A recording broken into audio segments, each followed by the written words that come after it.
I feel like as soon as his spider senses start tickling, like they probably are when he sees that Depth's getting warped in, we're going to see Roaches queued up, and yeah, immediately 4 Roaches in production. Spore Crawler here at the wall into the natural expansion, another evolution chamber. This is similar to what we saw Rogue do last week in GSL, trying to shut down the opportunities for the Glaives to shade.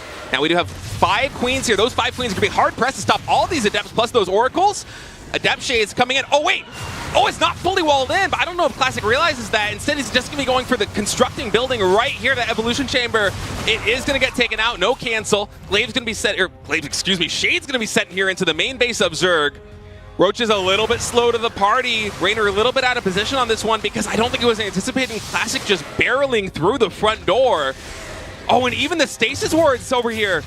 They were able to catch this initial swell of Lings. 5 drones going down to the main base. Behind this, I'm sure Classic is transitioning. But I gotta say, even though Classic did kind of a clever play, just breaking through the natural expansion and then going into the main base, he hasn't killed that many drones. Now, he is getting more damage here in the main. 4, 5, maybe even 6 more drones will fall if he's able to properly focus fire these down.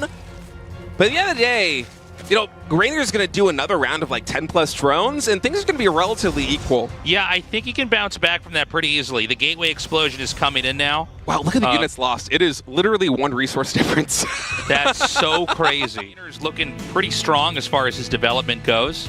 We do have a lot of Hydras here. It would be a mistake to try to push in too far on that. But you know, with the Ravagers, you can kind of just generate biles over and over again, and that creates this area that's, you know, it's not smart to try to push through. I wonder if Classic is just going to commit to the attack. Oh, that was a huge Storm Tasteless. A ton of damage being done on that army. And yeah, Classic just coming in here with the Arc. Now, he actually doesn't even have a Warp Prism just yet. I think the robotics facility just finished. But still no Warp Prism on the field. This is just pure army coming in from Classic cross map. And he's catching Raynor in kind of a vulnerable stage. Raynor sitting at 90 drones and also going into high-tech lurkers. So this is a moment of vulnerability. Stasis Trap going to try and zone away the army that got pushed all the way back into the third base. Very smartly using just 1 Roach to defuse that, but Classic's already been able to move up into the natural expansion now. Okay, the lurkers are done tasteless. Raynor pulling some of the drones. He is getting a really good arc. The Storm is still fantastic. It's hard to say who's getting the better trade on this one because it's a lot of very valuable units that are being lost here for Classic, but he's killing so many drones. The Storms are getting so much damage done. Eventually, Raynor will be able to clean this up.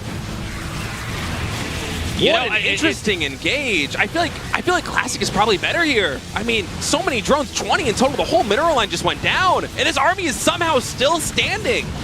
You know, it's kind of crazy. You see Stalkers wedged in the middle of everything. Usually that's a bad sign, right? Stalkers tend to stay on the periphery during a fight. But, you know, in that game, he got in there. He did a decent amount of damage. The Stalker number is getting lower. This is crazy. He blinks down into the triangle third right now. The lurkers, they're so immobile. They don't have the high-tech range yet, too, so they're having such a hard time chasing this down. And Classic, with one of the more awkward and obtuse timings that we've seen in PvZ, catches us off guard and also catches Raynor off guard. I mean, what? Talk about exploiting a moment of vulnerability in your opponent. That was some really gutsy decision play from Classic, going for that mover with no Warp Prism, just pushing across the map with basically pure Blink Stalkers, 4 Templar or so for Storm, and pushing right into the heart of the beast. It's scary, especially when you see Protoss' growth on their side of the map, especially with Tempest now coming into play. A Nidus Worm has been thrown down. Now that could be very, very strong if we can get it set up. I think the only Overlord, yeah, it just got killed. We didn't see it in the screen, but it was on the mini-map. The only way to get that Nidus into the main was with an Overlord that was shot down.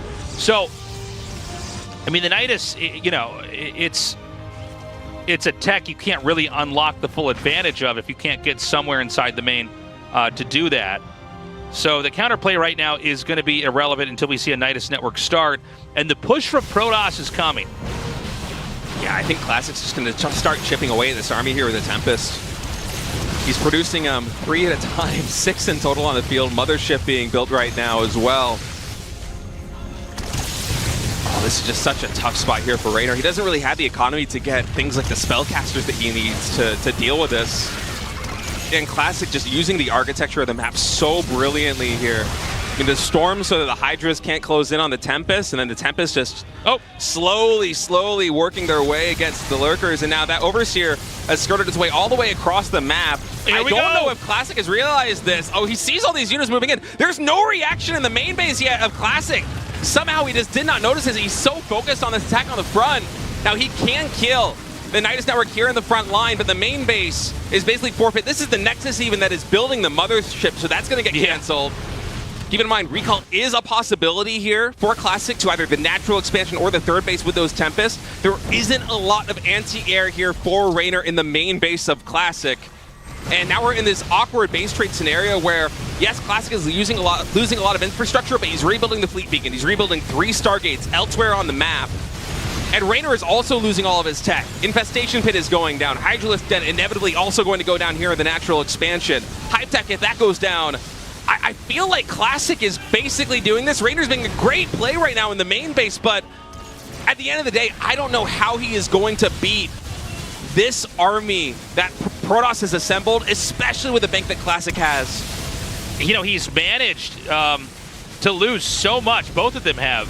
Raynor's going to keep pushing in. We're at the Hive Tech now. I mean, this is the very beating heart of the Zerg's base. You rarely ever see Zergs lose this. I think there's just too much here for Classic. There's too much, cannons. He's rebuilding infrastructure. Basically, Raynor doesn't have anything. I think Classic is going to close this game out. This position, just unwinnable. I can't imagine a world where Raynor would be able to move across the map and hit so many different bases. And also fight off the army that Classic already has. Only 13 Hydras on the field. That number is now 12. What you see is basically what you get in terms of Zerg and Classic with a recall going to clean up this invading force that was able to take down the main base, take down the natural expansion, but could not break the Protoss Armada, and Raynor try as he might. I mean, there is just no income left. There's no way to kill the Tempest in the air, and I think we just see Raynor basically digesting the loss right now. GG is called. Raynor made that a hell of a series, especially with that win in game number 1, but Classic showing why he is so feared in late game PvZ. I gotta say, man, Classic looks so strong back there, just kind of doing that.